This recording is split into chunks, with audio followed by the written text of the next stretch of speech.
Fortunately, we were blessed that each of these individuals sustained non-life-threatening extremity injuries. Dr. Michael Lemon of the Eastern Idaho Regional Medical Center. The girl with the gun was disarmed by a teacher. She could face attempted murder charges. A possible human smuggling case in San Antonio, Texas. Police stopped a tractor-trailer after another driver noticed something suspicious about it. As police questioned the truck driver, the trailer doors flew open and people started bailing out of it. The truck reportedly filled with undocumented migrants. Less than a year ago, she was a possible vice presidential candidate.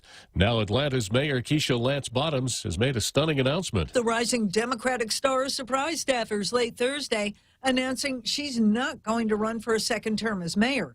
Bottoms also sent out an open letter saying she's not sure of what the future holds. She won praise for a news conference when she chided protesters to go home, but she's been facing trouble as Atlanta sees a rise in violent crime. Shootings are up 50% compared to this time last year. Fox's Jill Nato. America is listening to Fox News.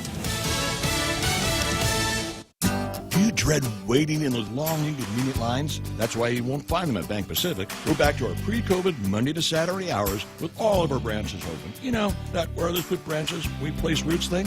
And if you don't want to come to the bank, we have My Cloud Banking through which you can go to the bank on any of your devices, including through our new cool mobile banking platform with remote capture so you can deposit checks from anywhere. Offline, online, no line. Bank Pacific. Where others put branches, we place roots, and we're rooting for you. Member FDIC. When's the last time you looked at your homeowner's insurance? An easily overlooked part of covering our home is what's inside of it. Over time, we buy things we don't want to lose, but don't update our contents coverage. The smart thing to do is get the answers and level up our insurance to make sure we're totally protected. That's the Insurance Extra Point. Get out there and make something good happen today by calling Guahan Insurance Services at 475-1162 or visit us at the Camacho Landmark Center in Tamuning. President Biden taking his campaign for a $2.3 trillion infrastructure bill to Louisiana on Thursday, calling it once-in-a-generation investment in America itself. Create jobs and modernize our bridges, our roads, our highways, our ports, our airports, our water pipes, our water projects, high-speed internet, transmission lines, and sustainable housing. Congressional Republicans say several of the things in the bill have nothing to do with infrastructure. They propose spending a quarter of what the president is asking for. The World Trade Organization has called for suspending drug companies' intellectual property rights to their coronavirus vaccines so that more countries can make their own. President Biden facing pushback for expressing his support for that. Drug makers say the president's stance could damage vital supply chains and invite less able companies to undercut established ones. Biden's support for waiving intellectual property rights brought criticism from leading voices in vaccines right now. BioNTech, which teamed with Pfizer to make a COVID vaccine, said in a statement its process developed over more than a decade and needed experienced scientists to replicate it. Moderna said waiving rights would not increase production. The Biden administration believes lifting the rights will get more vaccine to the world's poorer areas. Gernal Scott, Fox News. Shaking in Lake Tahoe, the U.S. Geological Survey reports a 4.7 magnitude earthquake. No damage reported. Police in Rio de Janeiro, Brazil, Thursday stormed a working-class neighborhood to crack down on drug trafficking. An hours-long gun battle followed. Police say they eliminated 24 criminals. Activists say they were executed and they charge human rights abuses. One police officer was also killed in the confrontation. I'm Jack Callahan. This is Fox News. At Chili's, our burgers are flavorful works of art. Starting from inspiration, our handcrafted burgers are a collection of fresh ingredients put together on a toasted brioche bun. Choose from juicy, mouth-watering options like our Boss Burger, Ultimate Bacon Burger, or the new Chef Alex's Santa Fe Burger, loaded with avocado, Swiss cheese, fresh veggie, cilantro, and spicy Santa Fe sauce. Served with garlic dill pickles and fries. Treat yourself today and enjoy our juicy, yummy, handcrafted creations. Chili's is located on the second floor of the Two-Mont Sands Plaza. Chili's, savor the moment. Leah Dunca from Security Title here with a little information about trusts. A trust is a legal entity capable of owning property. It can protect property from issues such as lawsuits or divorce and can be used to distribute property and avoid probate. Many trusts start as revocable but become irrevocable when the initial trustees die. Work with your estate planning attorney to see if a trust is a good fit for your family property. Call the professionals at Security Title. We are here to help. Busy week? Mezcla Bistro in Tumon has you covered. Let us take the worries out of your dinner meal planning. Check out our daily specials or enjoy some of your local favorites. Plus, receive a free kids meal with each adult dinner entree purchase Monday through Thursday. Call 969-2652 for more information or make a reservation at the Guam Plaza Hotel in Tumon. And don't forget, Jack Larimer is live every Saturday night. Mezcla Chamorro Fusion Bistro, a true taste of Guam. Tall Tales with Bob Klitzkie is brought to you by Guahan Insurance Services. Welcome to Tall Tales with Bob Klitzkie, the only show on talk radio where common sense is a lot more common. Phone lines are now open at 888-TALK. That's 888-8255. And now, The Point proudly brings you Tall Tales with Senator Bob Klitzkie.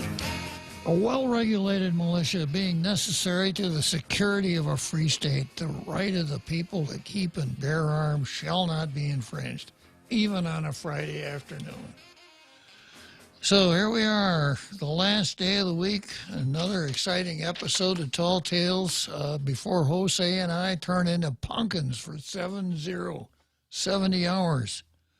Somehow we always manage to get through it, but we got 2 full hours of Tall Tales ahead of us today, and it just doesn't get any better than that. So let's start right out with Zemi Ikotny.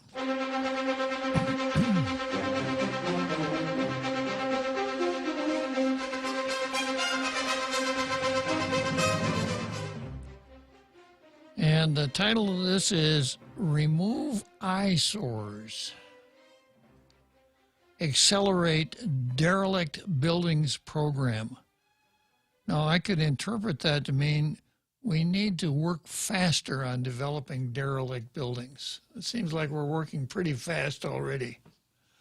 A program to address derelict buildings in Tumon and elsewhere in Guam needs to be accelerated. These abandoned buildings are not just eyesores detracting from our island's beauty, but are potential health and safety hazards. They pose dangers to children playing in or around them. They attract vermin, such as roaches and rats. The Department of Public Works last October started a program for derelict buildings starting in Tumon. Property owners were to receive citations for buildings that are abandoned or derelict. The building owners will get notice of violations and how to proceed, which could include securing the buildings with the boards or a fence, cleaning up the buildings, or razzing them, Public Works, according to Public Works Director Vince Areola. This week, Senators Christopher Duenas, James Moylan, and Tony Atta, along with Guam Police Department officials, looked at parking structure on Cushing Way that has been derelict for years. One of the senators said, our showing up here to look at this derelict building is as good an argument as I could present on the floor of the legislature as to why we need a part-time legislature. Senators do their work, not out on field trips. Homeless individuals routinely stay in the structure. A concrete barrier had been erected to keep squatters out, but was torn down. On any given night, there are about 10 people living in the upper floors of the structure. Lieutenant Jason Uggan, commander of the Tumon GPD station, said dealing with complaints associated with the building is a large part of the work his precinct has to do. Trash, beer cans, human feces, and needles are scattered throughout the garage and the surrounding property. By approaching the building, you'd think you were in San Francisco, Uggan said.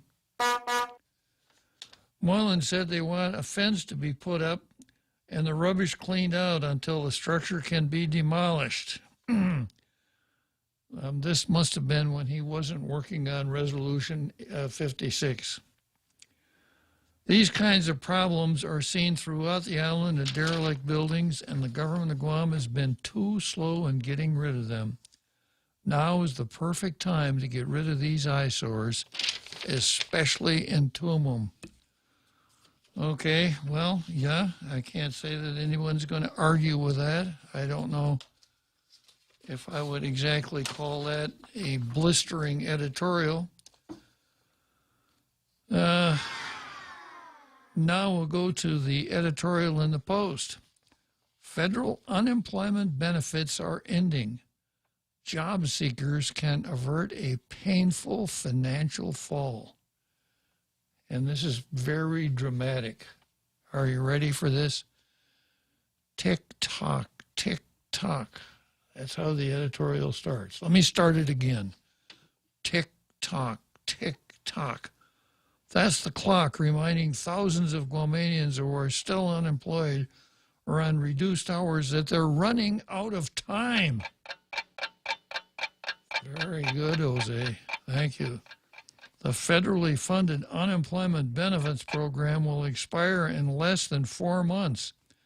It will end on September 6th, and by that time, the government of Guam will have disbursed more than $1 billion in benefits to nearly 20,000 Guam workers displaced by the Wuhan virus pandemic, all of whom wish that Guam were an independent country. Yeah. And reports out of Washington, D.C. indicate there's little to no chance of another congressional move to extend the benefits beyond September 6th. That means after the deadline, thousands of Guam households will no longer have the cushion of at least $300 a week for one beneficiary, or at least $600 a week if two in a household are receiving the benefits. That's not a long time to transition from receiving weekly cash aid to finding a job in this environment in which the tourist industry will be off to a sputtering start. 4 months allow an even shorter time for job seekers who need to retrain and shift jobs because the skills they hold today are not in demand or not that relevant in today's market. There could be thousands in Guam's workforce who will need help transitioning from weekly unemployment benefits to jobs or skills training.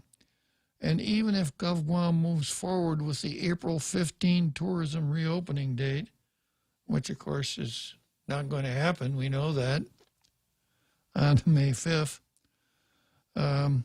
which is a 2-week delay from the initial goal, I think what they meant to say was the May 15 tourism reopening date. Try as hard as we might, we probably aren't going to be able to reopen on April 15. Most of the 20,000 or so tourism-oriented jobs will not immediately return to the same level as before the Wuhan virus pandemic hit the island more than a year ago. The upside is there's still time to prepare. The downside is there's not a lot of time left and the options on Guam are limited. The Department of Labor is offering assistance to connect job seekers with potential employers. The department also is offering to give people a chance to apply for skills training opportunities that are federally funded. The challenge for Guam Department of Labor and the local government is how to get the efforts moving quickly and how to help as many people as possible for as long as the limited funds and other resources will allow. The key for job seekers is to start getting help. Guam Department of Labor's American Job Center, with the support of its training partners, is preparing to meet the demands of those who will be getting back into the workforce. Our counselors will support and guide you through the process. Many of you may even qualify for free training through the agency's grant programs, the Department of Labor stated. To take advantage of these programs and get started, simply express interest in an email, and there's an address here, according to GDOL. The department will reply with a questionnaire to gauge job seekers' occupational. This could be a paid ad. This really isn't an editorial. So I'm going to stop dealing with it. Obviously, no Blue Star today.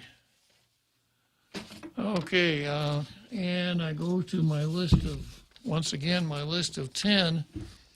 You'll recall that the worst thing that one can do with words is to surrender them, according to George Orwell.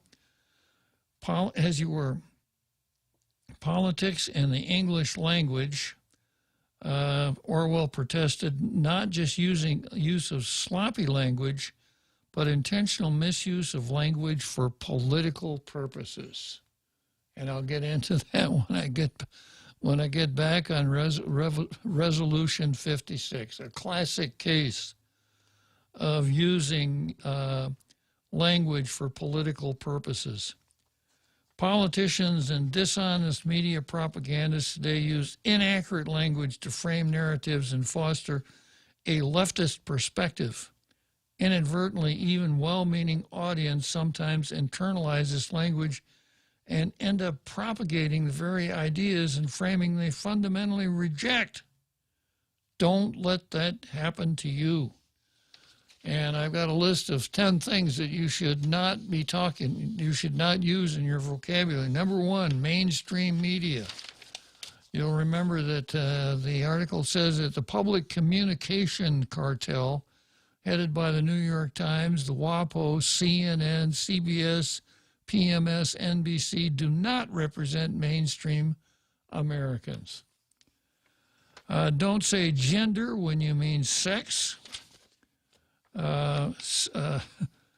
Sex reflects a person's physical characteristics and reproductive systems and also manifests in certain broad behavioral differences that distinguish men and women. Gender is something you use when you're talking about languages like Latin, which inflects for gender, masculine, female, and neuter, masculine, feminine, and neuter. And don't use the term sex reassignment surgery. Sex is not reassigned at birth or ever. If it is not assigned, it cannot be reassigned.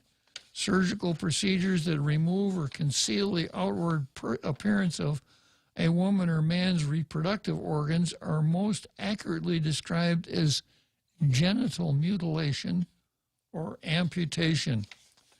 Don't say democracy when you mean republic. You know that we have a republic and not a democracy. Don't use abortion doctors and abortion clinics. Doctors protect life. They don't willfully take it. The Hippocratic Oath, written by the ancient Greek physician Hippocrates, and long respected as a noble description of a doctor's vocation, includes a commitment to not give to a woman an abortive remedy. So don't talk in terms of abortion clinics. We do not call a room in which a prisoner on death row is executed a clinic, and neither should you use a term to describe the place where preborn babies are killed and dismembered.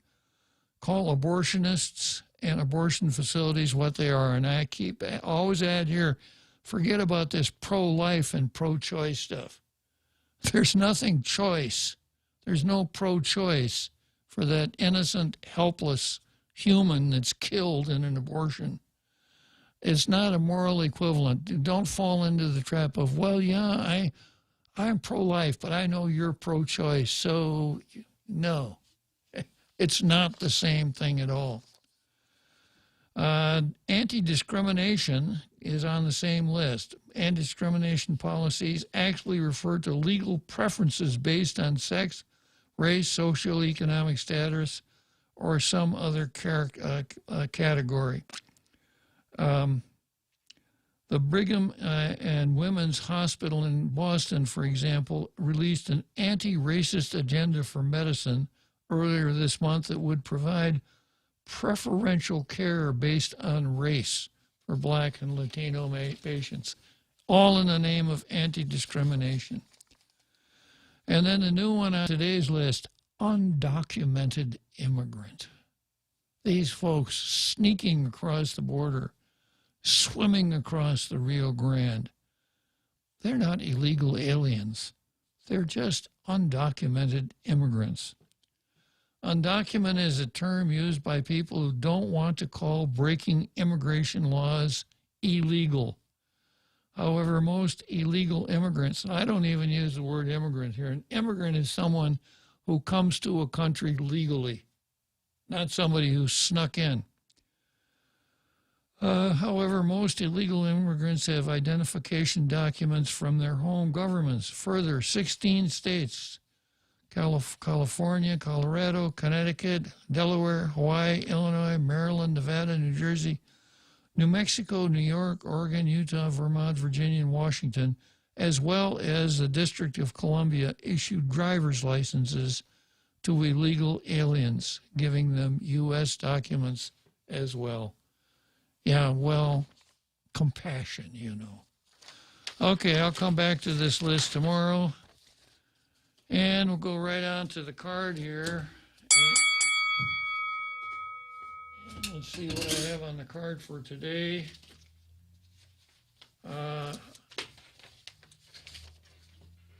Steve has kind of wiggled his way around drug tests without really saying much of anything, so I'll leave Steve alone today.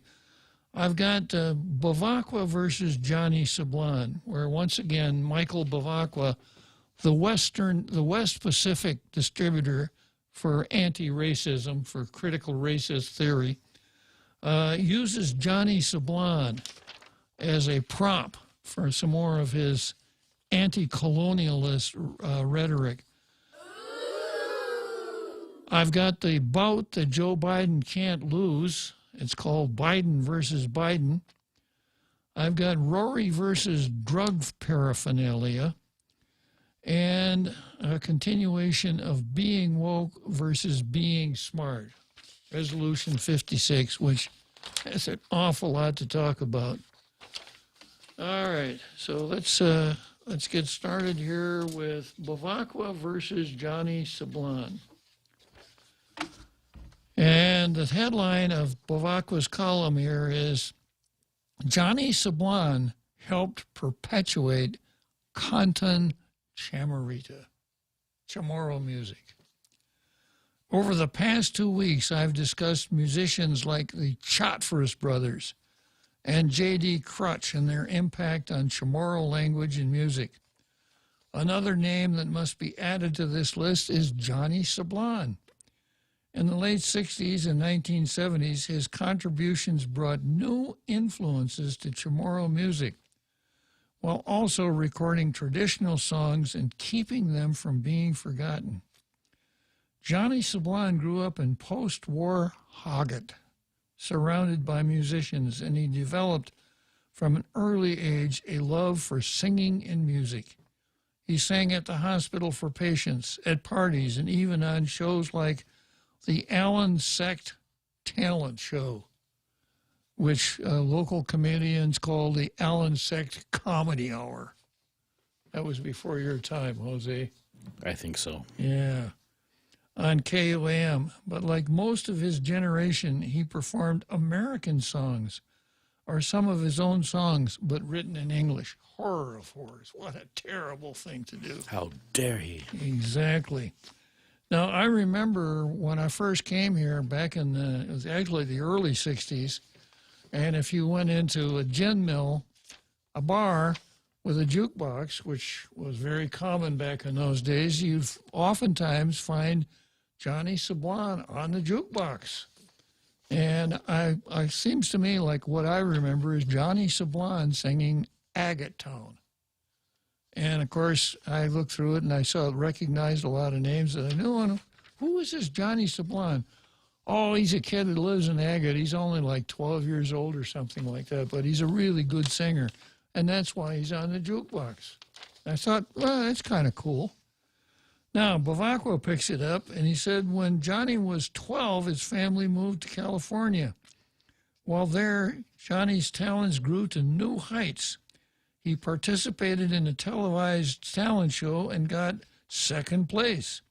As a result, he was signed to a record deal and quickly released 3 records. His hit song, Imitation Heart, even made it to the Billboard Top 100. It probably would have been #1 if he'd have sung it in Chamorro, right? Before his career could get any further, the family moved back to Guam. After graduating high school, Sablan would return to California and attend college. It was at Monterey Junior College that he had an epiphany in terms of his ethnic identity. Here we go. That changed his life and also the course of contemporary Chamorro music. While at the college, he joined its international club, which featured people from all ethnic backgrounds, where they celebrated their cultures. Sablan was asked to organize a Guamese night and share songs from his people. He was embarrassed when he realized he couldn't share any Chamorro songs. Well, this was before Frank Rabone invented Chamorro music. How could he do it? As a result, Johnny committed himself to learning language and music. His uncle, Greg Guevara, helped him learn Chamorro and wrote one of his first ever Chamorro songs to be released, Malofenhau, Forget You.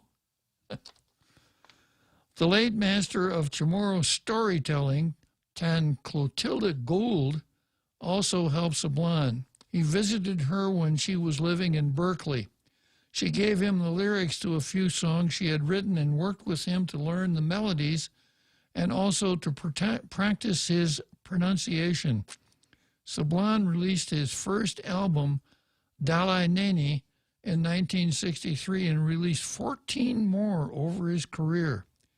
His music represented an important bridge between the traditional stylings of Chamorro music and new influences coming into the island. His first few albums featured recordings of pre-war improvisational Chamorro songs, which were starting to disappear. Songs like Tippy Tippy Tin, which everybody knows, I think. That one I know. Yeah.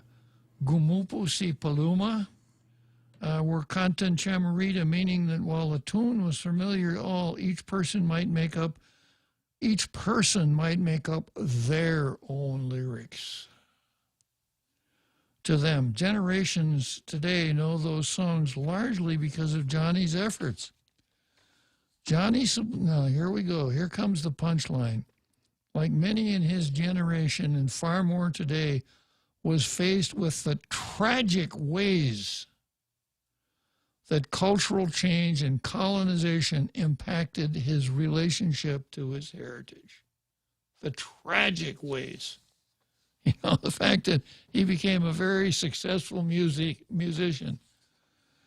As a young singer, it would have been easy for him to accept that he couldn't speak his language and didn't know his roots and just move on and up in English.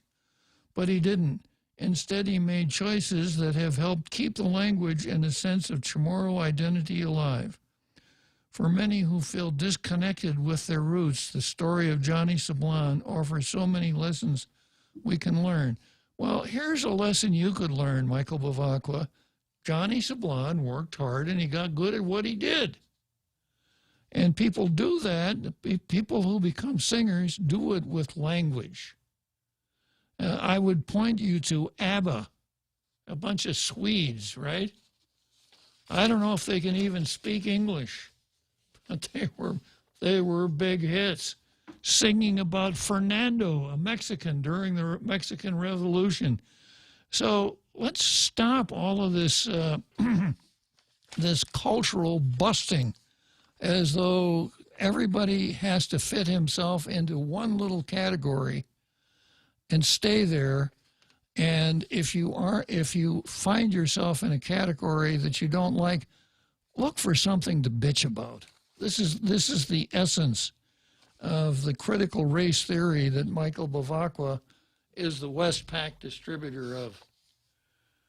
Okay, let's move on to Biden versus Biden. All right, let's take a short break first.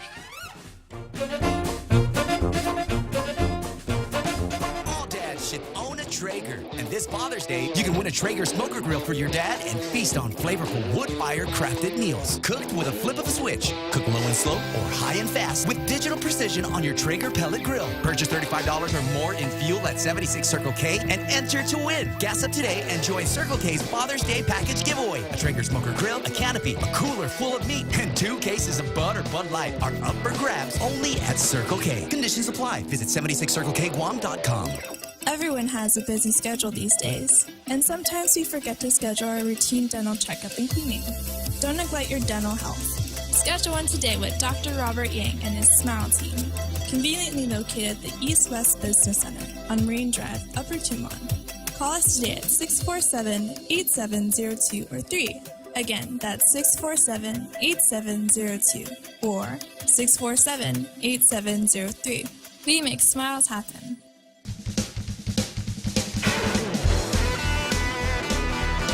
And now, back to Tall Tales with Bob Klitzkie, the one radio show politicians don't want you to listen to. Call now, 888-TALK. That's 888-8255. Now, this next item on the card fits in pretty well. This is deals with Senator Tim Scott, who the left now refers to as Uncle Tim, right? Joe Biden would have said, if you don't know whether to vote for Joe Biden or Donald Trump, then you ain't black, right? So this is Biden versus Biden. And the question, is America a racist country? Here's what Tim Scott says. Hear me clearly. America is not a racist country. So declared Senator Tim Scott, a black Republican, in his televised rebuttal to President Biden's address to Congress. Asked the next day what he thought of Scott's statement, Biden said he agrees. No, I don't think the American people are racist. Vice President Kamala Harris also agreed with Scott. No, I don't think America is a racist country. What makes these rejections of the charge of racism against America significant is that Biden and Harris both seem to say the opposite after Derek Chauvin was convicted. Biden had called George Floyd's death a murder that ripped the blinders off for the whole world to see the systemic racism that is a stain on our nation's soul. You know, there's just 2 things about Joe Biden that I don't like, Jose. Just 2 things. What is that? His face. Yeah.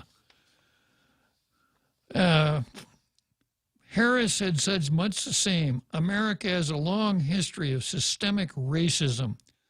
Black Americans, and black men in particular, have been treated throughout the course of our history as less than human. But which is the predominant view of Biden and Harris about the moral character of the country they were elected to lead? Is it a vicious slander, as Scott implied, to call America a racist country? Or is America's soul, as Biden and Harris said, so stained by systemic racism that this country has treated black Americans as less than human for the 400 years of her existence? Going back to the BS of 1619, right? This is not just a gotcha question. For the clashing commentaries of Biden and Harris reflect an ideological divide within their own coalition over a most basic issue. Here's the issue. Is America a good country? You know, if you can't be a Democrat and say yes to that. There is the Biden liberal establishment that controls the media, the academy, the Congress, the administration. There is the Bernie Sanders, Elizabeth Warren, AOC, progressive socialist wing. And there is today a new militant and radical third force. Included in its ranks are Black Lives Matter. Tom Shea and Mariana Leon Guerrero, who went down to the Paseo with their white coats on, for white coats for Black Lives Matter. So anyhow, including this raids are Black Lives Matter, Antifa, and protesters who burn Old Glory, tear down statues and monuments and memorials, assault cops, smash and loot stores, and riot at will. This is the abolish ICE and defund the police faction of the party that detests the old America and favors open borders to alter it forever. This anarchic element is rendered moral sanction by journalists and politicians who share its malignant view of American history. The Biden-Harris statements on the conviction of Chauvin were tailored to pander to this crowd, and to Tom and Mariana, no doubt. Yet, in his address to Congress, Biden also made a statement that sounded like a Biden plagiarism of Trumpian nationalism. Now, you remember, Biden is a serial plagiarist, among other things. All the investments in the American Jobs Plan will be guided by one principle: buy American. American tax dollars are going to use to buy American products made in America that create American jobs.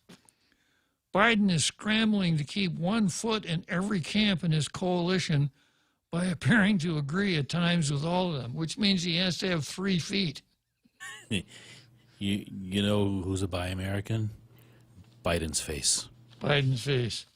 You know, actually, Pat Buchanan says, the 3 different wings of the party. So actually, Biden needs 4 feet. He needs a foot for each of the 3 wings and then one to keep permanently in his mouth. Yeah. The problem, well, one part of his party believes America is good and great country deserving of loyalty and love. Another believes America is racist in its soul, a land whose character is defined as it has been by white supremacy, white privilege, and white rule of people of color.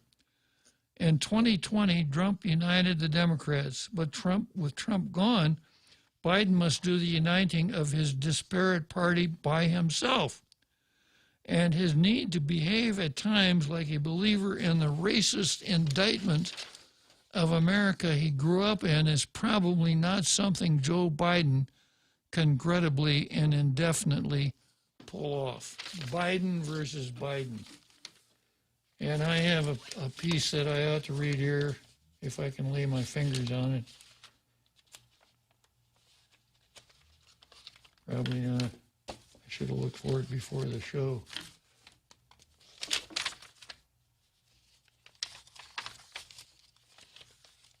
Yeah.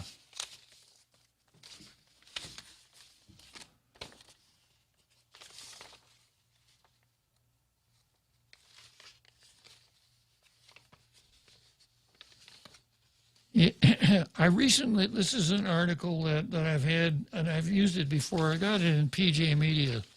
I recently reread Martin Luther King Jr.'s 1963 letter from a Birmingham jail, in which he takes fellow clergymen to task for asking him to wait. King wrote, "Perhaps it's easy for those who have never felt the stinging darts of segregation to say, wait. But when you've seen vicious mobs lynch your mothers and fathers at will and drown your sisters and brothers at whim, when you have seen hate-filled policemen curse, kick, and even kill your black brothers and sisters, etc., then you will understand why we find it difficult to wait." We no longer live in that America. In 1964, King gave an interview to the BBC where he predicted there could be a black president in less than 40 years. 1964. Now, you younger folks don't remember 1964, but that seemed like the longest of long shots. This was before the civil rights legislation. I would think that this could come in 25 years or less. Just about right on the 40-year mark, America elected Barack Obama. King did not say that in less than 40 years' time there would be a black female president of an Ivy League college, which we've had. He did not say in 40 years there will be a black CEO of a Fortune 500 company. There have been several, including the former CEO of McDonald's. King didn't say in 40 years there will be a black governor of a state like Virginia, the capital state of the Confederacy, which has happened. He didn't say when 80% of blacks will no longer be poor, which is now the case. No, King suggested that we will have reached the promised land when America elects a black president. Why? Because in the privacy of the voting booth or in a mail-in ballot, one can vote however one wants. If a voter is a racist, he or she can vote accordingly. King felt when Americans became fair-minded enough to elect a black person who they felt qualified for the presidency, we have then reached a point where we are evaluating each other based on the content of our character rather than the color of our skin to the fullest degree realistically possible. And I'm going to repeat that. King, Martin Luther King Jr., felt that when Americans became fair-minded enough to elect a black person whom they felt qualified for the presidency, we then have reached a point where we are evaluating each other based on the content of our character rather than the color of our skin to the fullest degree realistically possible. That's where we are now. So, you know, this is something that you want to remember. Every time you hear the race hustlers, the Jesse Jacksons, the Louis Farrakhans, the Al Sharptons, and others of that ilk stirring up, are doing the best they can to stir up racial hostility, saying that America is a systemically racist country. Well, hey, folks, we elected in 2008, we elected a black person to be president of the United States. And like Martin Luther King said, when people go into the ballot box, there's nothing guiding their vote except what's in their heads and in their hearts. So it's pretty hard to continue to make that argument as the basis for any kind of a political movement. That doesn't stop the far left, the Squad, Ilhan Omar, and the race hustlers, etc., from continuing to give it a try. I suppose it's part of the Jack Hattick approach to things. Well, let's try it, and if it works, good. And if it doesn't work, well, then we'll know better next time. Right, Jose? Yes, sir. All right. So next item on the card is we're going to go back to being woke is better than being smart. And I've got to go back into this silliness of Resolution 56. And I want to show you how people are attempting to gaslight you about the insular cases. And I'm going to start out with the resolution itself. Okay. Resolutions always start out with a series of whereases clauses. Yeah, let me take a short break and we'll come back here to Resolution 56. Hafaday, this is Congressman Nicholas. If you are a small business, you may be interested in a federal program called the State Small Business Credit Initiative. This program can provide federal funds to match equity investments into your company or help you get lower interest rates at local banks. To find out more on how this program can help your small business, please contact your Guam Congressional Office at 475-6453 or at michael.sannicolas@mail.house.gov. This ad was paid for with official funds from the Office of Congressman Michael F.Q. San Nicolas. Busy week? Mezcla Bistro on Tumon has you covered. Let us take the worries out of your dinner meal planning. Check out our daily specials or enjoy some of your local favorites. Plus, receive a free kids meal with each adult dinner entree purchase Monday through Thursday. Call 969-2652 for more information or make a reservation at the Guam Plaza Hotel in Tumon. And don't forget, Jack Larimer is live every Saturday night. Mezcla Chamorro Fusion Bistro, a true taste of Guam.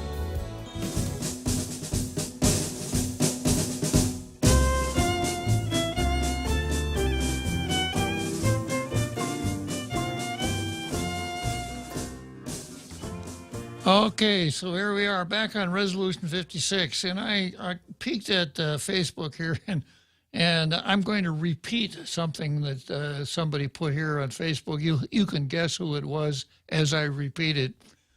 Well, racism is not omnipresent. It definitely exists. Well, I suspect so. I suspect it has always existed. I suspect it always will exist.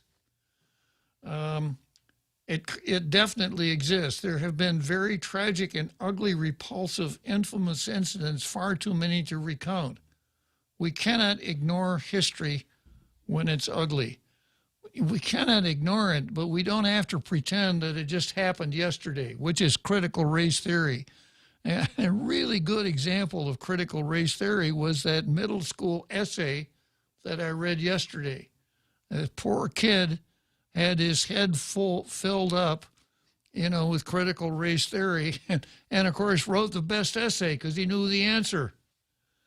But he based his essay on the Emmett Till incident, which happened in 1955, and the way he wrote his paper, it's like it was last week.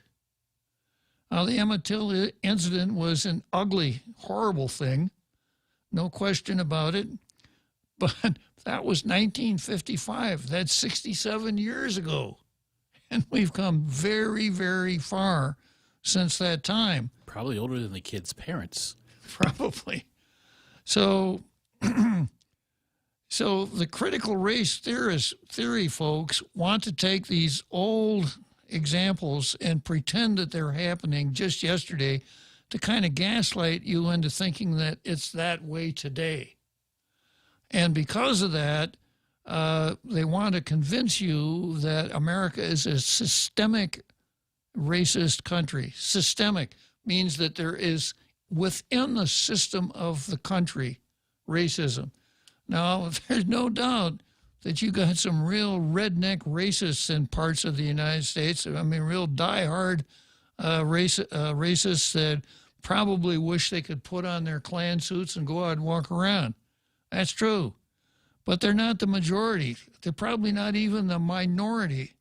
Most people in the United States have come to grips with the fact that we have different races and that we should not try to pigeonhole people by their race, engage in prejudicial conduct, and discriminate based on those prejudices. That is, except for the race hustlers. The guys like Kendi, who say, well, yeah, the United States is a systemic racist country, and the only cure for it is more racism. It's kind of like the definition that I read here on the Big Ten. Let me see if I can put my fingers on that one.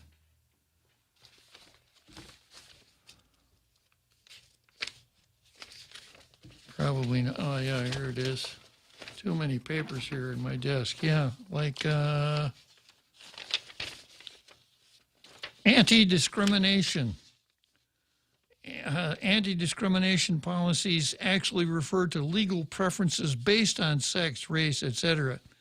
The Brigham and Women's Hospital in Boston, for example, released an anti-racist agenda for medicine earlier this month that would provide preferential care based on race for Black and Latino patients, all in the name of anti-racism. So I go back again to this Martin Luther King article here. A country that in a secret ballot election elects and re-elects a black person to be its president can't be very racist when you come right down to it. Okay. So going to talk about going to this resolution here, okay? So a resolution will have several whereas clauses.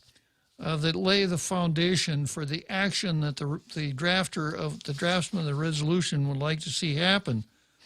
After you go through a panoply of whereases, you get to the resolve clauses, which tells you what the draftsman wants to see happen.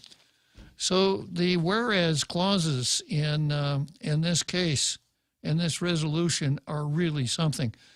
It starts out with the big lie, thus making the people of Guam, I'll read the first whereas clause. Significantly, in the judgment of Downs versus Bidwell, Justice Henry Billings Brown stated that the territories were inhabited by alien races.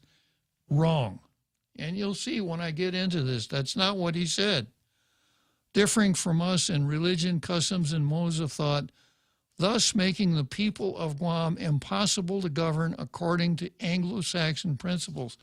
This is Tina's resolution. Tina, you need to go to Payless and buy a good-sized bar of ivory soap and wash your mouth out with it, because this is a lie.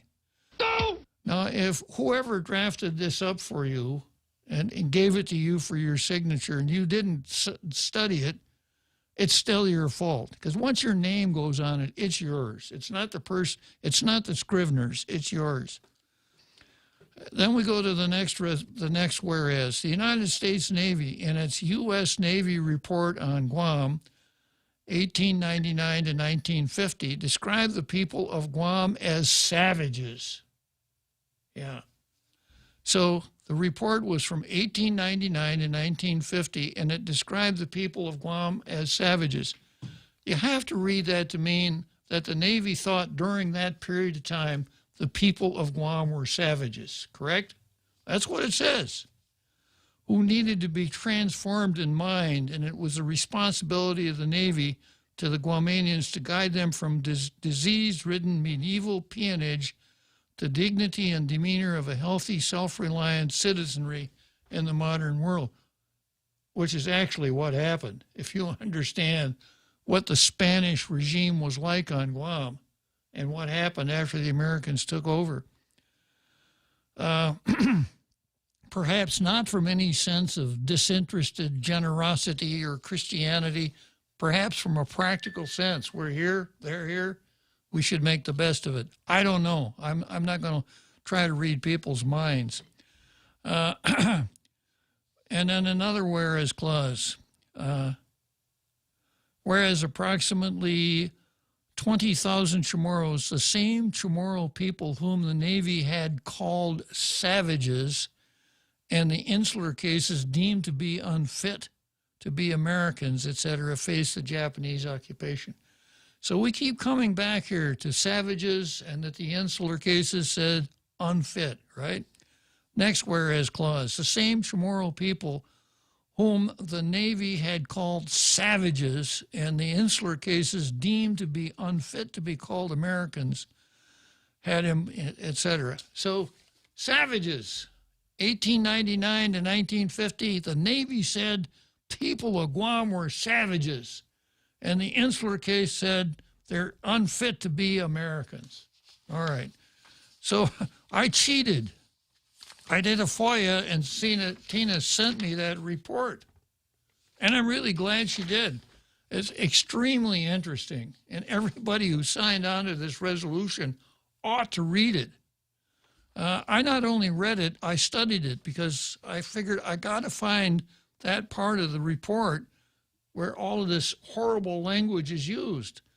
And I read through it, and I said, what is Tina trying to fool us here, or am I just not a good reader, or whatever? And I read it again, and the third time I picked it up because it's right at the beginning, and I have it right here in front of me. Now, I'll read it, and you tell me if you agree what's in this resolution.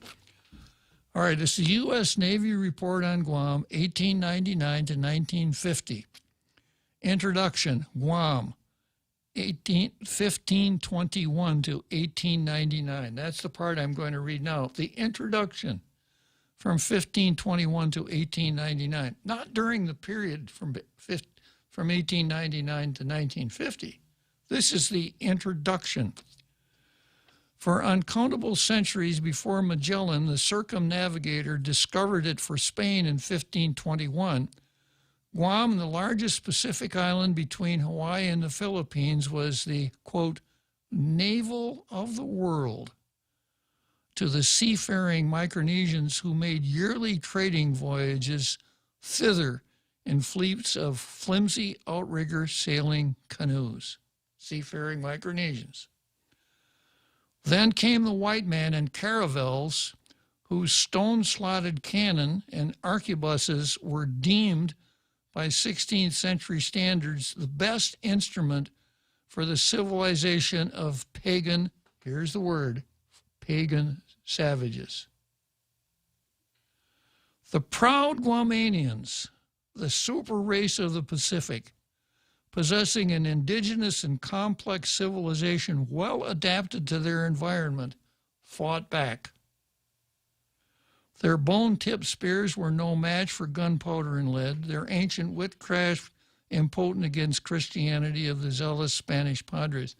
That's it. That was it. That's it. That's it. That's it. Context matters. And that's why I didn't even see it. Because I'm reading, and I figure, man, somebody's really going to be socking it to the people. Look, what these savage, and that's You it. think the whole document just said savages? Yeah. The way that the resolution's written. Exactly. So is this a FBABA or not?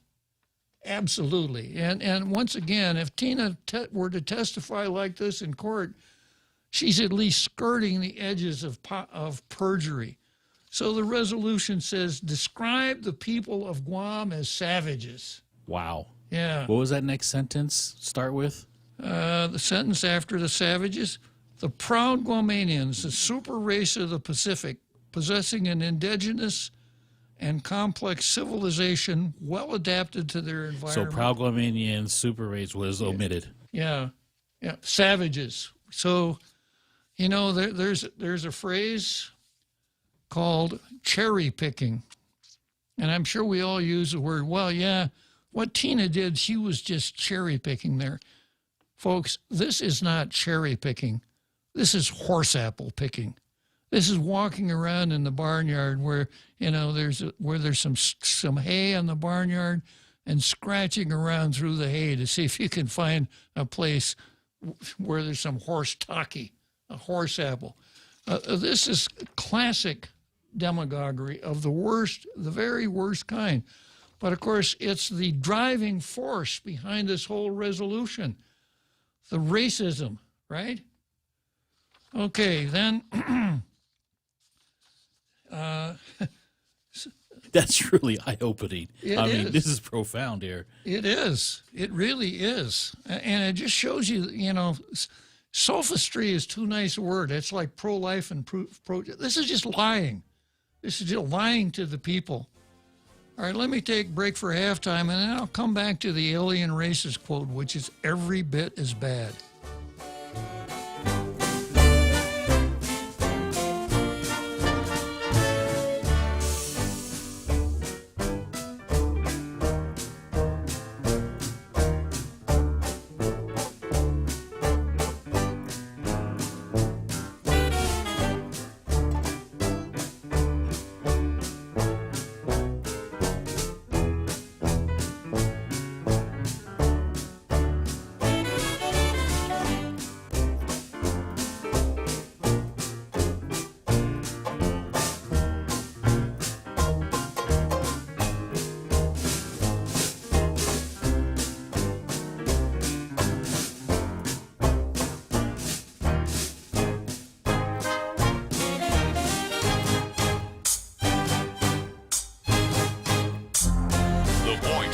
KUSG, Hagåtña, Guam, 93.3 FM and 104.3 HD3.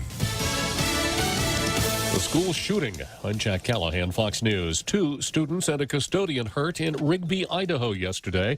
Police say when a 6th grader pulled a gun from her backpack and started shooting. A teacher disarmed the student and held her until police arrived. Once the investigation is completed, we will be filing appropriate charges, possibly including 3 counts of attempted murder. It's Jefferson County Prosecutor Mark Taylor. Each of the 3 people wounded will recover, according to doctors. A peaceful ending to a hostage standoff between police and a hostage taker inside a bank in St. Cloud, Minnesota. The man, who apparently had a beef with the bank, took several employees hostage yesterday afternoon. Late last night, when the last hostage made a run for it, police and the FBI burst in and arrested the suspect. The suspect's name is Ray Rico McNeary. We have had numerous contacts with this individual dating back at least a decade, including violent crime. Right now, he's being held on charges related to bank robbery and kidnapping. St. Cloud Police Chief Blair Anderson says the hostages were shaken but uninjured. The president continued to press for his infrastructure spending plan yesterday. President Biden stressed his infrastructure message in Louisiana, where hurricanes and frigid weather have forced the area to rebuild several times. The president said the cities and towns there are a symbol of what needs to be done. A lot of we're going to have to build back now in terms of infrastructure. We got to build back to a different standard, not to what it was. It's got to be better. Republicans in Congress continue to push back, saying the jobs plan is too costly. The president says he'll negotiate, but won't settle for doing nothing. Fox's Gernal Scott. Police report a truckload of undocumented immigrants has been found in San Antonio. When they stopped the tractor trailer on a tip, people started bailing out the back. Witnesses say there were nearly 100 people in the truck who've been taken to an immigration processing center. The driver of the truck has been arrested. America is listening to Fox News. When's the last time you looked at your homeowner's insurance? An easily overlooked part of covering our home is what's inside of it. Over time, we buy things we don't want to lose, but don't update our contents coverage. The smart thing to do is get the answers and level up our insurance to make sure we're totally protected. That's the Insurance Extra Point. Get out there and make something good happen today by calling Guahan Insurance Services at 475-1162 or visit us at the Camacho Landmark Center in Tamuning. Leah Dunca from Security Title here with a little information about trusts. A trust is a legal entity capable of owning property. It can protect property from issues such as lawsuits or divorce and can be used to distribute property and avoid probate. Many trusts start as revocable but become irrevocable when the initial trustees die. Work with your estate planning attorney to see if a trust is a good fit for your family property. Call the professionals at Security Title. We are here to help. Tomorrow is the day a Chinese rocket booster is expected to plunge back to Earth, possibly showering debris on populated areas. The Long March 5B rocket blasted off last week, carrying the first modules for China's new space station. The rocket's main stage was supposed to fall back into the ocean when it separated, but instead it got caught in orbit, soaring through space at more than 17,000 miles per hour, while slowly losing altitude. The velocity and unpredictable movement makes it nearly impossible to predict when and where the space junk is going to land. Experts expect the 23-ton rocket will break apart as it re-enters the atmosphere, and 20 to 40% of it will burn up. The likelihood is high that the pieces will splash down harmlessly in the ocean, since it covers more than 70% of the Earth's surface. But there is a possibility of some debris hitting inhabited cities. That's Fox's Matt Finn, a rising star in the Democrat Party 6 months ago. Atlanta's Mayor Keisha Lance Bottoms has decided not to seek re-election. Mayor Bottoms reportedly making that announcement on a phone call, telling staffers she will not seek a second term as Atlanta's mayor. Now, the news comes as a big surprise, considering her political accomplishments here and recent consideration nationally as a vice presidential candidate. Christine Spiro of Fox 5 in Atlanta. Mayor Bottoms had been criticized for a sharp rise in Atlanta's crime rate. The Labor Department will report on April's jobs numbers a few hours from now. The experts predicting the report will say the economy added 975,000 jobs last month. That would push the unemployment rate down 0.2%.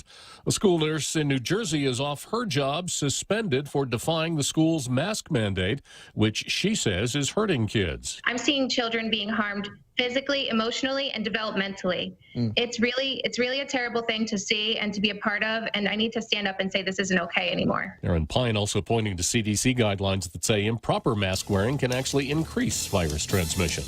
I'm Jack Callahan. This is Fox News.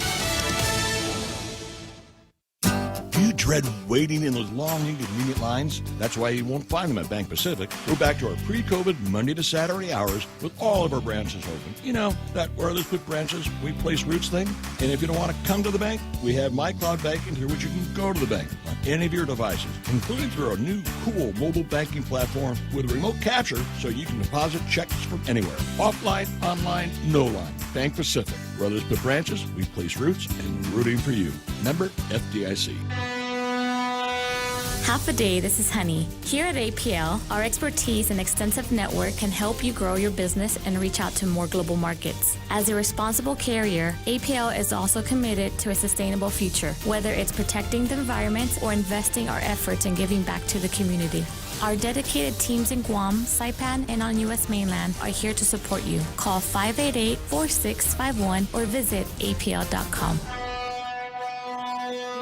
Busy week? Mezcla Bistro in Tumon has you covered. Let us take the worries out of your dinner meal planning. Check out our daily specials or enjoy some of your local favorites. Plus, receive a free kids meal with each adult dinner entree purchase Monday through Thursday. Call 969-2652 for more information or make a reservation at the Guam Plaza Hotel in Tumon. And don't forget, Jack Larimer is live every Saturday night. Mezcla Chamorro Fusion Bistro, a true taste of Guam.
Yeah, so it's pretty egregious. You know, the misrepresentation that Tina used concerning that Navy report on Guam from 1859 to 19. And, you know, if somebody will lie about something like that and mislead on a point like that for effect, then are you going to believe anything else that person says? It's what lawyers call impeachment. Once you impeach a witness on a critical matter, then you are entitled to a jury instruction telling the jury that they can doubt the credibility of the witness on anything that witness said. I doubt anything that Tina put into this resolution. And having, you know, done a little reading and studying, there's another one, and that's this whole alien races thing. And I'm going to spend a little time on that. This is a little bit more complicated than the last one, so bear with me for a second. Now, I'm going to start out reading a footnote on a letter that reads like this. This deals with what Robert Underwood wrote about academic freedom, that professors in the university have academic freedom. And he points out that academic freedom is not the same thing as freedom of speech. And he says this: the general public should feel free to demand more from academics in terms of quality of thought, transparency of processes, and most of all, honesty and integrity. The public should feel free to respond with ideas and hold them accountable, especially if they use the title professor. Well, Professor Ann Paris Hattori appeared on this television show last week tonight with John Oliver, and it's still buried out there in YouTube land somewhere, I'm sure. And this is what she said on TV, on national TV. The United States flag is flying over these lands, so some people said, well, doesn't that mean American laws apply? In 1901, the Insular cases, basically the judgment of the Supreme Court, The new territories were inhabited by alien, quote, alien races, and they may not be able to understand Anglo-Saxon laws. Therefore, the Constitution doesn't have to apply. Now, this is a professor. Now, when professors speak, they're supposed to have spoken from the basis of original source research. You know, you don't read a book about the insular cases and then say, I'm an expert on the insular cases because I read a book about them. You read the cases. And if you read, when people talk about the insular cases, they're talking about one, Downs versus Bidwell.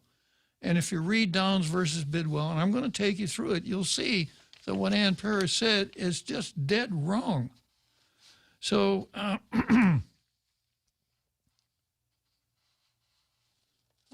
let me see, where am I going to start here?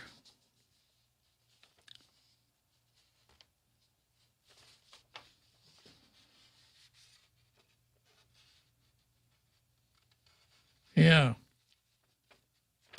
Well, let's see here. So Ann Hattori was able to condense 147 pages of United States Supreme Court opinion into 38 words and presented the 38-word quote as the ratio decidendi of the case and not the hypothetical obiter dictum that it really was. Fancy Latin words. Ratio decidendi, the reason for decision. Obiter dictum, other interesting stuff, basically.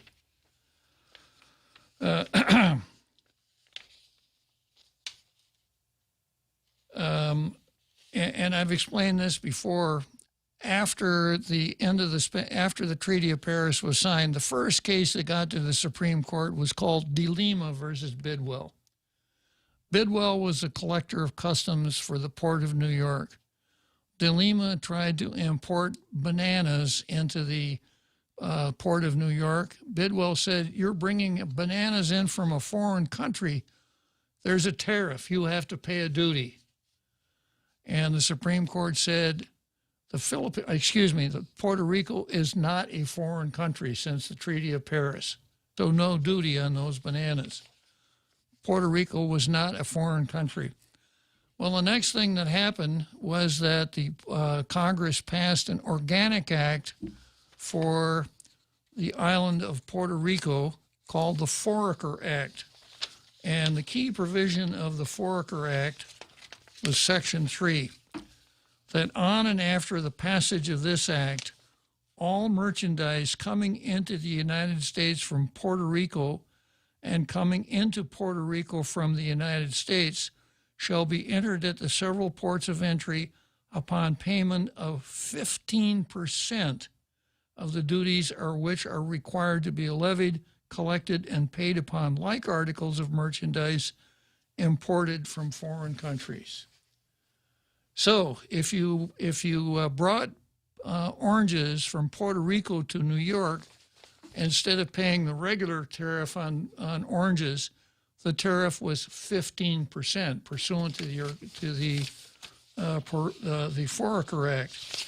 Now, the Constitution makes this a little bit difficult because within the Constitution there's something called the Uniformity Clause, which reads like this.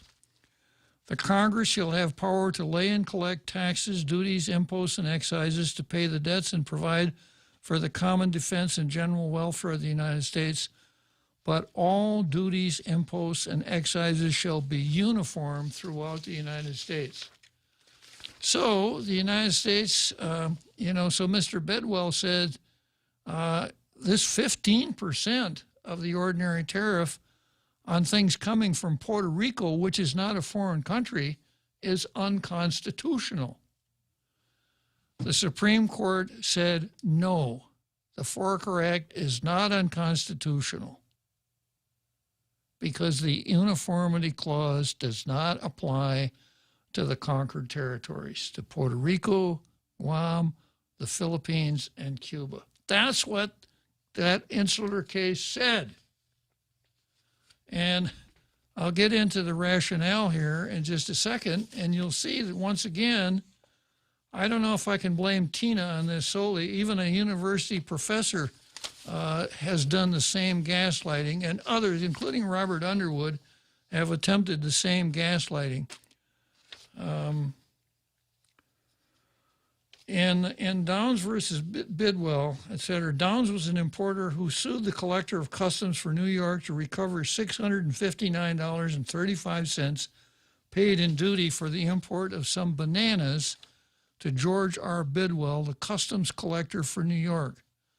Downs turned on a determination of whether the Foraker Act passed constitutional muster. The Downs decision held only, this is the only thing that Downs, the so-called insular cases held, only that Article 1, Section 8, Paragraph 1 of the Constitution, which reads, again, Congress shall have the power to lay and collect taxes, etc., but the taxes shall be uniform throughout the United States. That's the uniformity clause. Okay, Downs versus Bidwell said that that was not applicable outside of the 47 states that made up the Union at that time, the uniformity clause. Here's the holding of the case. We are therefore of the opinion that the island of Puerto Rico is a territory appurtenant to and belonging to the United States, but not a part of the United States within the revenue clauses of the Constitution. That the Foraker Act is constitutional so far as it imposes duties upon imports from such island, and that plaintiff cannot recover back the duty exacted in this case. The judgment of the Circuit Court is therefore affirmed. A syllabus by the court basically sets out the same thing, and if you read the dissent, here's Mr. Justice Harlan, Mr. Justice Brewer, Mr. Justice Peckham in dissent.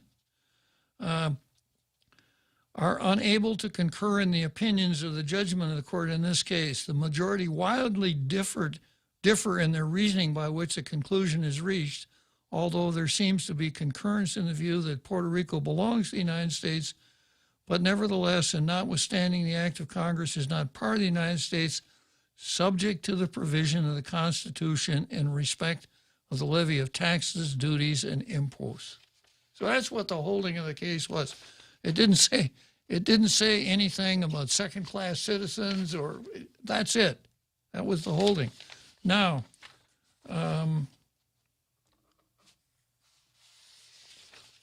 going to the magic annihilatory clause. This is what the court said in discussion. This is the obiter dictum. If, starting out with the words if those positions, as you were, and those possessions mean anything that the United States might want to acquire in the future. If those possessions are inhabited by alien races, etc.,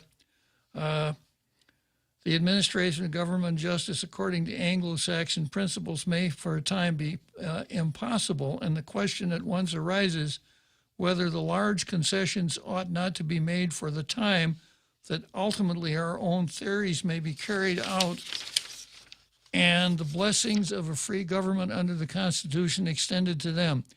We decline to hold that there is anything in the Constitution to forbid such action. So they're talking about we might grab other colonies. So we don't want to lock ourselves in on this time saying that all of the Constitution applies. So it's a conditional statement. And the reason that the court found that the insular cases didn't apply, and I'm not going to read it, but they went through the process of examining the other territories that the United States had.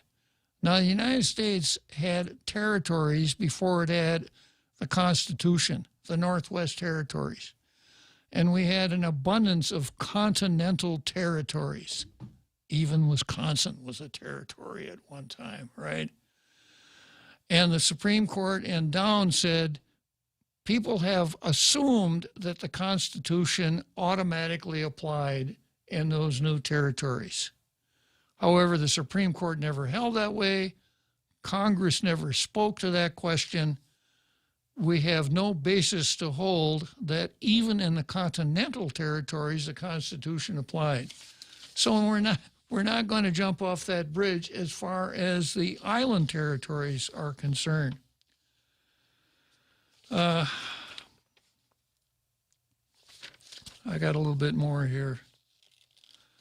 Now, I read the phrase that, I read the phrase that Ann Hattori quoted, misquoted actually. She didn't even get the quote right from the case, suggesting, again, to me, she never read the case. It was kind of like Talina Nelson and the 1982 Superior Court case. She never read it, but by God, she could talk about it, right? Yeah, so I don't think that Hattori ever read this case. I did. I cheated. Now, note the conditional nature of the first sentence established by the lead word in that quote. If. In other words, the sentence speaks to what could happen, not past events. Surrounding paragraphs make this determination inevitable. And here's surrounding paragraphs. If Congress had power to acquire new territory, which is conceded, that power was not hampered by constitutional provisions. If, upon the other hand, we assume that the territorial clause of the Constitution was not intended to be restricted to such territory as the United States then possessed, there is nothing in the Constitution to indicate that the power of Congress in dealing with them, remember this is conditional, if, was intended to be restricted by any of the other provisions.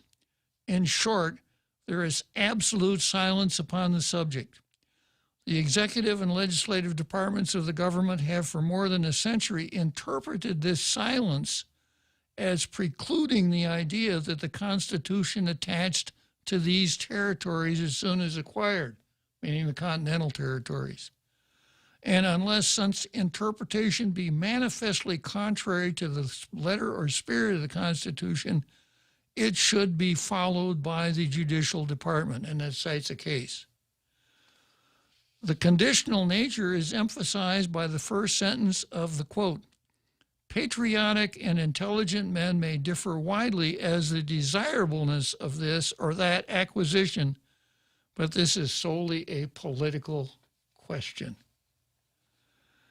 Now, and I go on to say, if Guam historian Ann Paris Hattori had noticed the hypothetical stated at page 286 of that case, when she said the judgment of the Supreme Court, the new territories habited by alien, quote, that BS quote, which is just dead wrong. And she had read the case, she wouldn't have made such a fool of herself. So once again, academic freedom doesn't mean that you get to tell stories and then say, well, I'm Professor Ann Hattori, so I guess I got to be right. So again, this whole thing about the insular cases being racist, dead wrong. Now, if you read Downs and you read this on the page I was reading here, you'll find that Justice Brown said maybe, we have to keep in mind what Chief Justice Marshall said, the preeminent judge of the Supreme Court, about acquiring the American empire. Is Downs an imperialistic case? You better Hong Kong believe it. Is it racist? Nothing in the language of this case jumps out and says racist to you. Now, of course, a good critical race theorist can find race in just about any piece of paper. A white piece of paper? It's white supremacy, right? Yeah. So I've hammered on this a lot, but it just isn't true. The insular cases, meaning Downs versus Bidwell, is not a racist case. And that quote that everybody trots out, the alien racist quote, they're taking it out of context and they're using it to probably using it to fool themselves because they haven't taken the time to read the case. But they're also trying to use it to fool you, just like Tina and her savages over and over again, which is just completely off from what that report said. The report actually said exactly the opposite. The report actually said the proud Guamanians, the super race of the Pacific, possessing ingenious and complex civilization, etc. And savages, these savages, and this racist case. So, if you take that away from her, she doesn't have much to say about her Resolution 56 because it's all built on this, it was a racist case decided over 100 years ago, and it needs to be overruled because they call us savages, and it's racist. Just dead wrong. I got a whole lot more to say about this, but I don't want to run the risk of repeating myself, so I'm going to take the caller here on line 2. Good afternoon, Pete. Hey, good afternoon, Uncle Bob. Before I start, happy Mother's Day to all the mothers out there. You wanted to use this forum for that, Pete? Well, this is Tall Tales. You must have me confused with some other talk show host. But go on with your story. Yeah, no, we've talked about my take on the insular cases, but I wanted to say that, you follow the trail. It actually leads back to Neil Weir with his We the People project that he started long before that. I made a mistake. I didn't mention him when I mentioned Louis Farrakhan and and the other 2 race hustlers. Go on. Yeah, and to be fair, the Downs case does make a lot of reference to the Dred Scott case, so I can see where a non-legal reader, might say, oh my God, this case is tainted with Dred Scott all over the place, right? But, I was going to highlight what you had said at the end of your talk there about how the Supreme Court said, whether there's wisdom in this approach is not theirs to opine. That's a purely political question. So they were staying in their lane. And when I first got familiar with the insular cases back in the early 90s, when I was studying, at the time I was pro self-determination, and I still am. It's different from the separatists, right? Self-determination, there's a distinction between someone who wants self-determination versus someone who wants decolonization. Terms matter and words matter. Well, a separatist says he wants self-determination because he doesn't want to say he's a separatist, but that's what he really wants. But go on. Well, anyways, I looked at this and I thought about it and I said, you know what? This is actually helpful. It's helpful, and it's a common sense approach that the Constitution doesn't automatically apply to newly acquired territories, because what is the Constitution? The Constitution is the document that forms a union.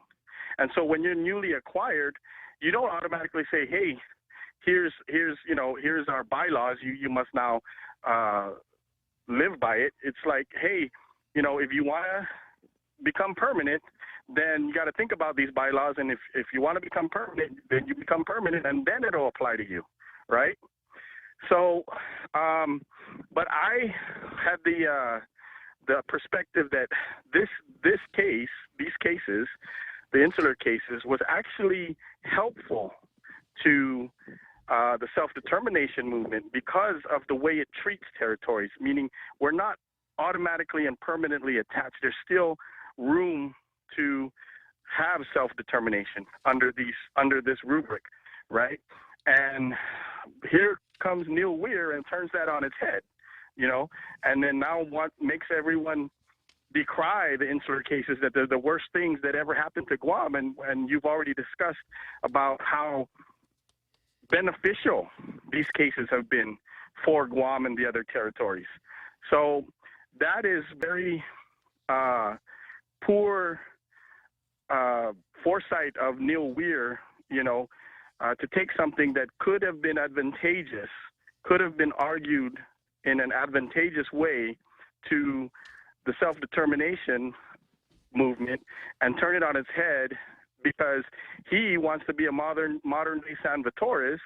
He wants to be a savior, and he knows what's best for the natives.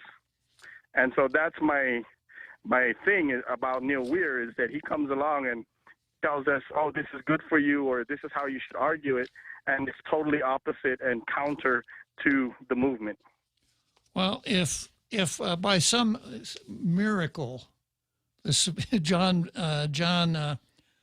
Roberts picked up the resolution from Congressman Grijalva and said, oh, we've got to overrule Downs. We got to do it right away. Call an emergency session. And he overruled Downs. The ruling would have to be this. The entire Constitution applies to Guam ex proprio vigere, right? And if that's the case, the game is over because Article 4, Section 3 is gone. Congress no longer has the ability to dispose of Guam. It's going to be in that position forever. Guam then becomes an incorporated territory. The political status argument is over unless you can only go in one direction, and that's statehood. So it's a classic case of people knowing how to be demagogues but not knowing how to read. And that's where we are with this thing. Yeah, and I just, people just Google and Gaga over Neil Weir. He's doing great things for us. He's the one that's going to kill us. Yep, absolutely. All right, thanks for the time, Uncle Bob, and happy Mother's Day. I'll pass it on to my wife. Thank you. Thank you, P. Thanks for repeating that greeting.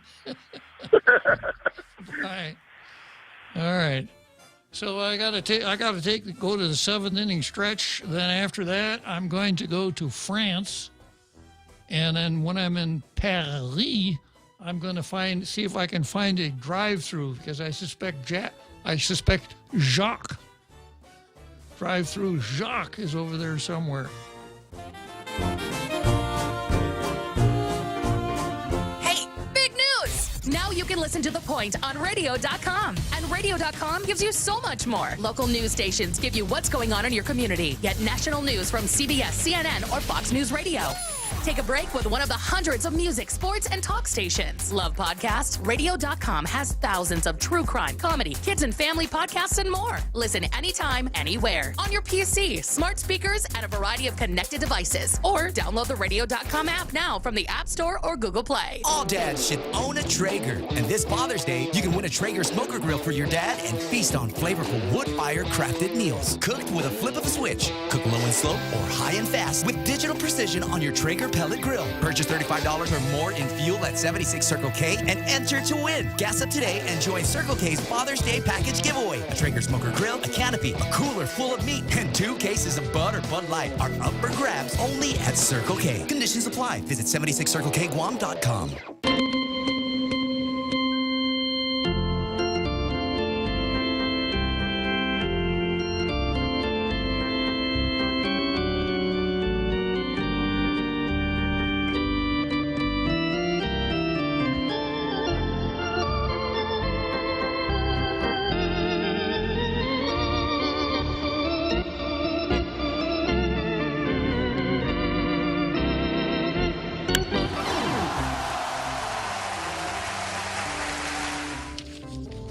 Okay, so here we are, Wrigley Field in Chicago. I want to make one more point here, and then I'm going to go to Frenchie and Jack. I have an article that ran in PNC last night. Big picture of Robert Underwood. Now, what I was reading to you a little earlier to debunk the myth of Ann Paris Hattori was a letter that I wrote to Robert Underwood a couple years ago. So this, none of this is strange to him. And he knows my argument. If he can read, he knows it just as well as I do. And he also knows that because he was president at the time, one of his professors was not very professorial, but he still keeps on with his same chant. And here we go.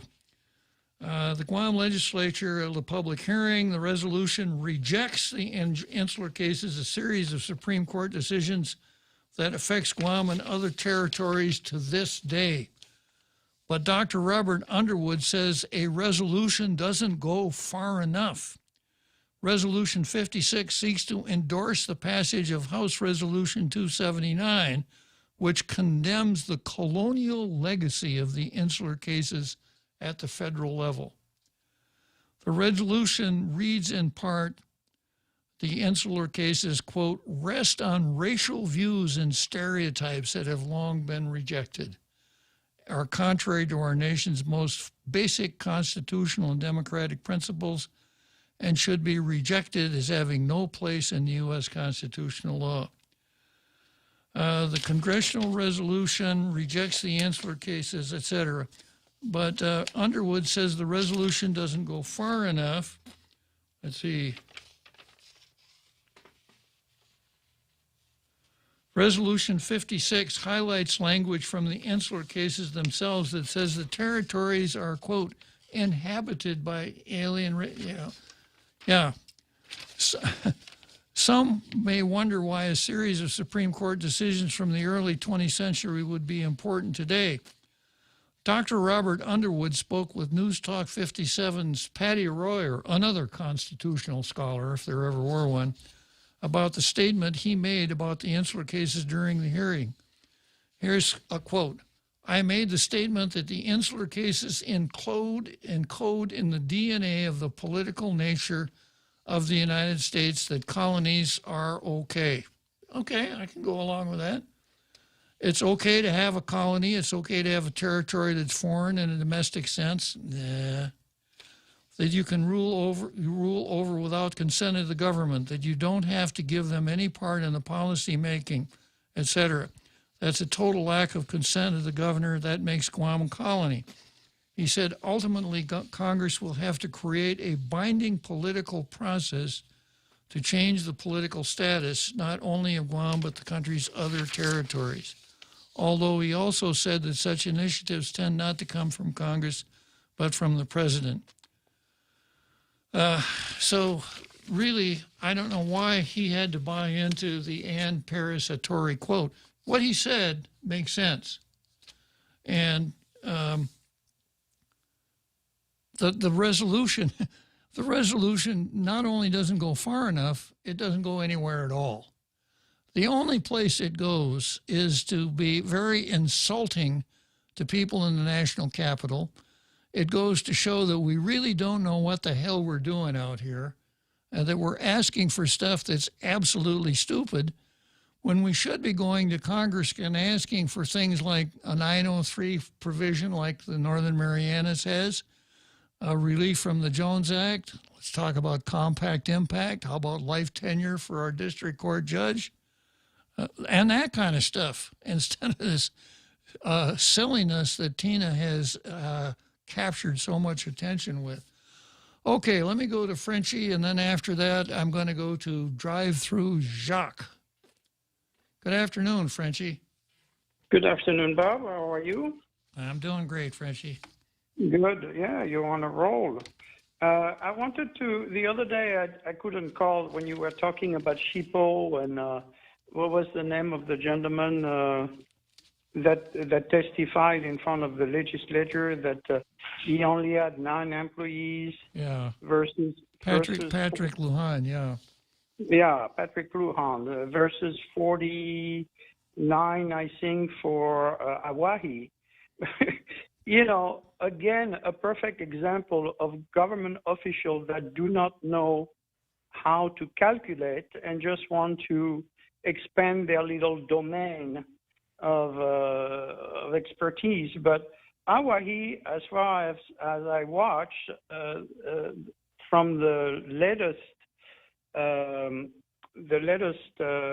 survey, was 1,406,430 people, while Guam at the last census was 168,801. So we have 12% of the population of Hawaii, And based on that, instead of having 9 employees, he should have 5.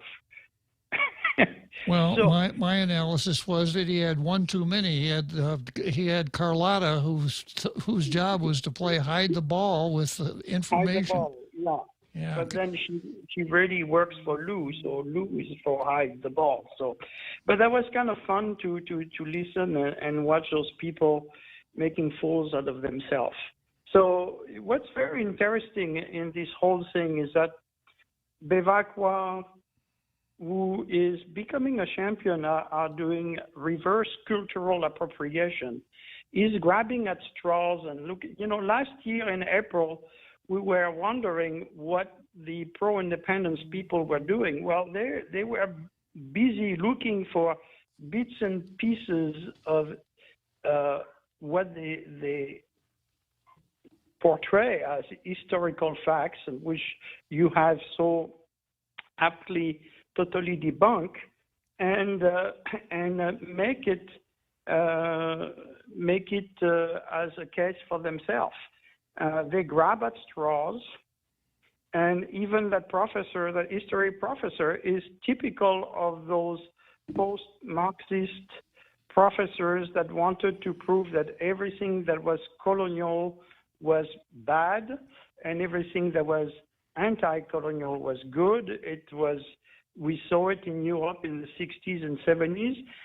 We see it now in the U.S. Everywhere, in almost every universities. And basically, they're taking at any type of argument to make it a racial issue, which it is not, as you have so well proved. And yet, so basically, they are not going into the argument on honest argumentation. They're just trying to find ways to do revision of history. So it's historical revisionism based on dubious facts, which are basically plain lies.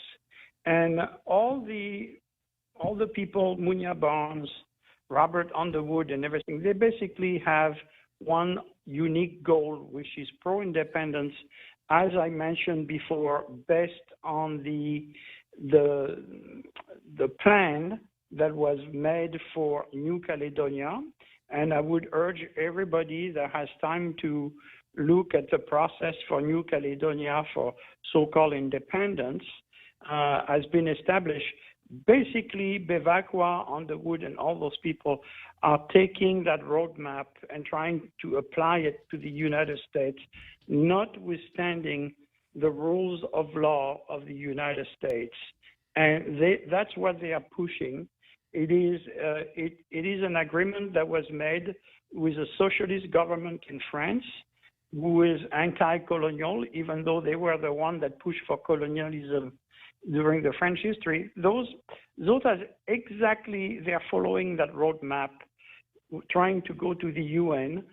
And what's very interesting, and I said it 2 days ago, is that the argument that the Supreme Court people were taking, which was if we had new territories to our empire, we might end up with people that do not understand common English law and the way we practice law. And it will take a while before these people can be educated in the way of our legal system. That's basically what they were saying. But the key word there is if, and that statement did not apply to the 4 islands that were conquered in the Spanish-American War. That is correct. So basically what they were saying is if we add more territories and to the ones that already exist, this would be a challenge for people that come from a different culture. And I think they were talking in the case of the territories that were just coming from a Spanish, Latin law type of culture to totally understand the new system that we are coming in the United States, which is based on English common law. It's 2 different, very opposite views of the world.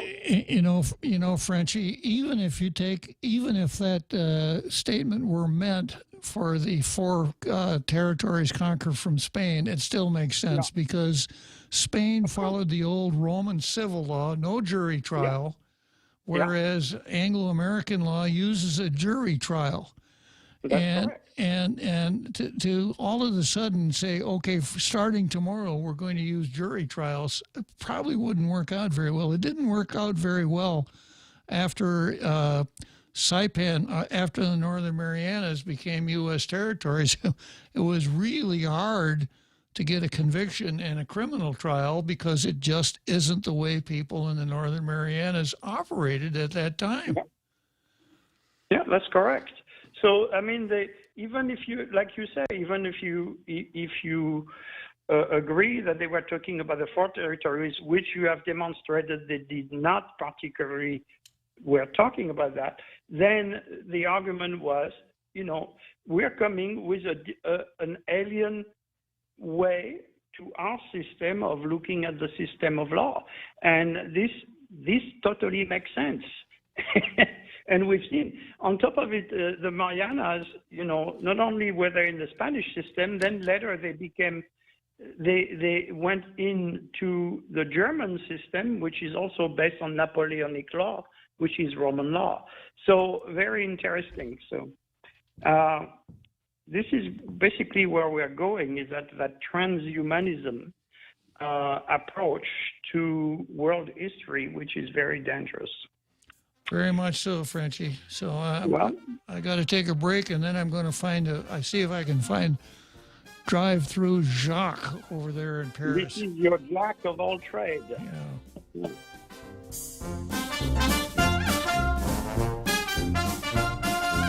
Leah Dunca from Security Title here with a little information about trusts.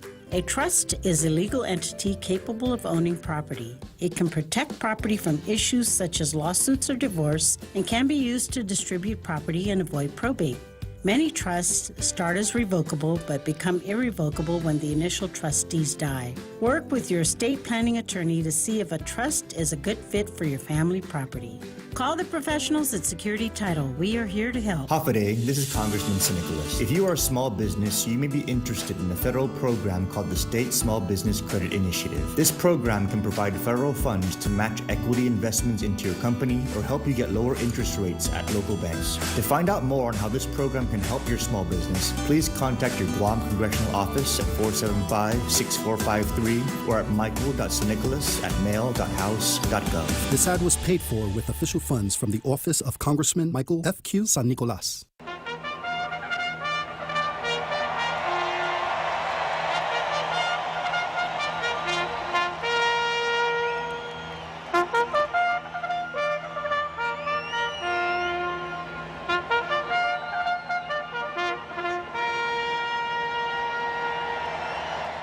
Okay, so here we are, Churchill Downs, Louisville, Kentucky. We are heading into the home stretch of Tall Tales. I was in Gay Paris when I found that I had a person named Drive-Through Jacques on the line. So I'm going to go to Drive-Through Jack to talk about the Insular cases. Go ahead, Jack. Bob, can I first give you a hearty congratulations on these past couple of days for taking Anhitori, Underwood, Balakawa, Barnes, taking them out in deep water and drowning them, in their own words. Yeah. I want to congratulate you on doing that because you did what I always admire from people who do debates and argument. You take the strongest argument that they have and put it to their knees. And that's what you have done because there has been nobody called you in on it. These past couple of days, you never heard from Barnes' office, never heard from Anditori, never heard from Balakria, never heard from Barnes, because you know why you haven't heard from them, because you're right. You took them down and you drowned them. And I feel sorry, as a Chamorro, part of a seafaring culture, that you were allowed to do that, being Apaka as you are. It's okay. But anyways, Kung tungo na, Jack, kung tungo na i Antigua na kanta, Tizamuzu sa apaka.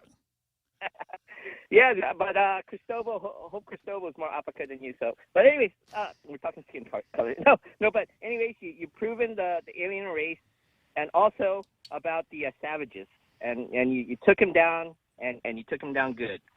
Now, I'm also want to offer you some other things, such as you mentioned about foreign and the domestic sense. That too was from the Downs versus Bidwell. And it wasn't just Underwood that mentioned it. I think it was Wampat that mentioned it in an article that he wrote. He says foreign in a domestic sense, domestic in a foreign sense.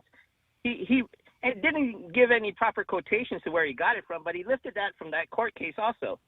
But let me give you another phrase or terminology that was also in Downs versus Bidwell. And that's the term benign neglect.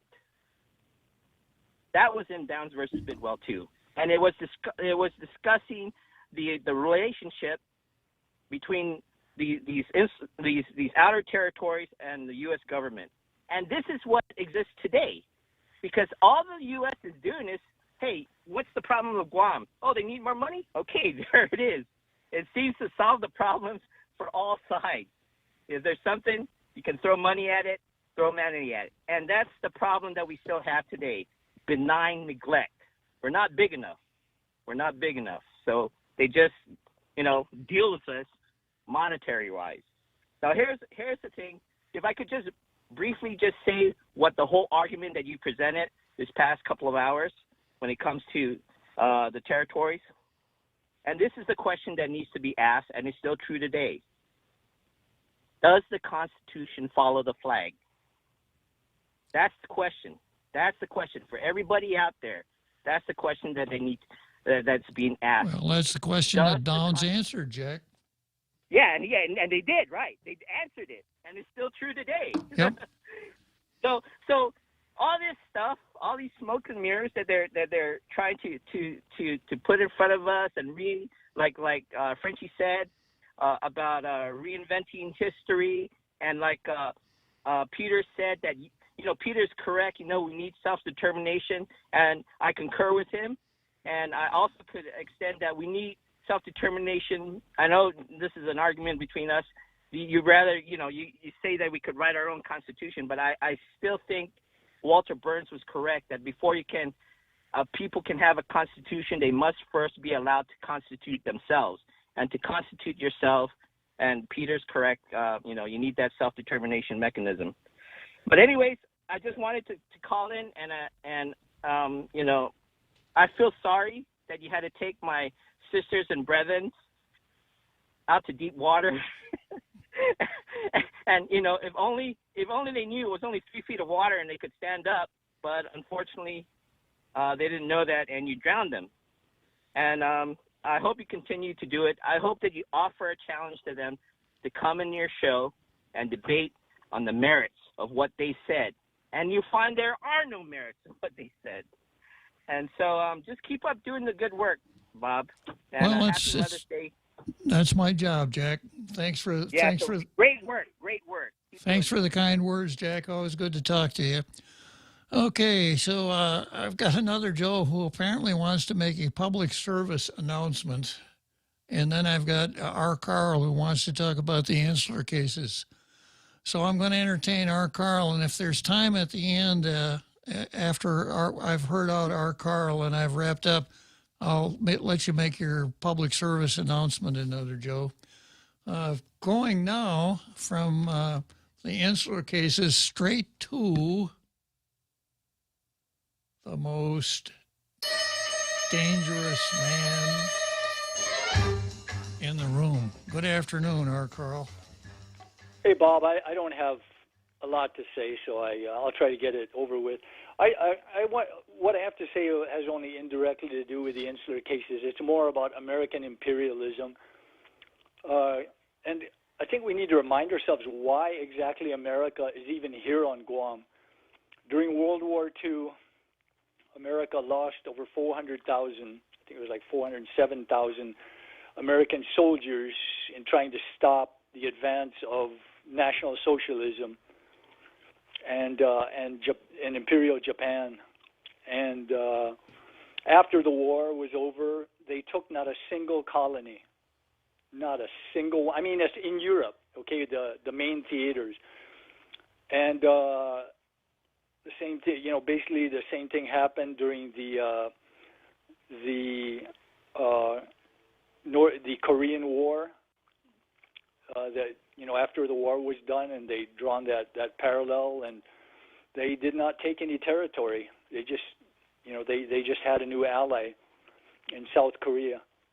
And then Vietnam, they wanted to do the same thing in Vietnam that they'd done in Korea. Unfortunately, it didn't work out that well because the media kind of lost us that war.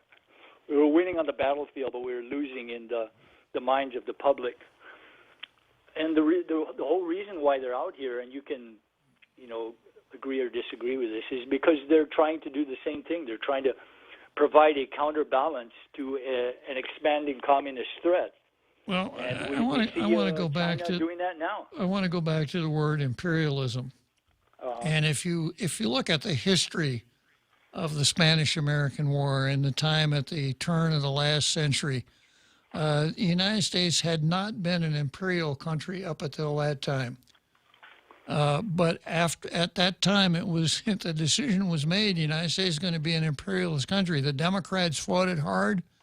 The Republicans were on the other side. The Republicans prevailed. We had the Spanish-American War. And I think it was kind of like, in 1900, everybody else had them. Why shouldn't we have them too? And, of course, we had always taken a position that there should be an open door in China. No country should have a Hong Kong or something like that. We were against that. So what we needed was the Philippines for our own gateway to China. So, Teddy Roosevelt and a few others were able to manipulate the Spanish-American War into the conquest of the Philippines. We didn't really care about Cuba. We wanted the Philippines, and we got it. And because we had the Philippines, we needed a coaling station between Honolulu and the Philippines. That's why we're here right now. So you could rant and rave about imperialism, about anti-imperialism, if you so desired, but here we are. And had it not been for the way things turned out, if I were talking on the radio now, I would have to be speaking Japanese because the Japanese would have taken over all of these islands here, which they did anyhow after the Spanish-American War.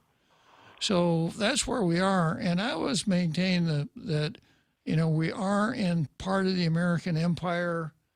We should make the best of being in the American empire. And in the process, don't come along, empire or no empire, don't come along, Tina, and try to fool me with this stuff about savages and alien races and stuff like that. If you've got a good argument that you want to make about decolonization, I'll be more than willing to hear it, but not BS. I have a BS filter that just blocks that stuff out. Right, Carl? Yeah, and I agree, and it's just amazing that there's no equal outrage. I mean, if you look at the territories that are, or the colonies that are in question, in the UN Fourth Committee, I went through it and I didn't see a single of those territories that are under socialist or communist countries. I didn't see Tibet. I didn't see Mongolia, Inner Mongolia. I didn't see Eastern Turkestan, now Xinjiang. When the USSR was intact, I'm thinking they weren't on that list. Maybe you can confirm that, I'm sure. Yeah, that's true. And this whole decolonization thing, the wellspring of it was the Union of Soviet Socialist Republics. So the Union of Soviet Socialist Republics was basically a Russian nation.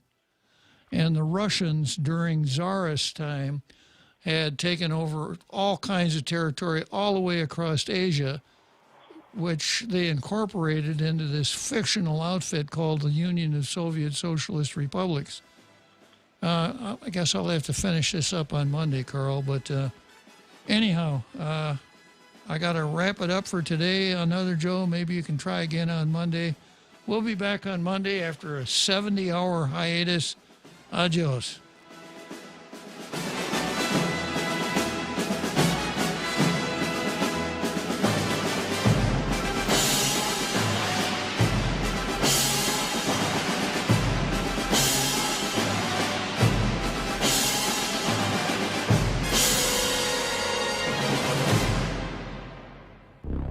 The Point is KUSG, Hagåtña, Guam, 93.3 FM and 104.3 HD3.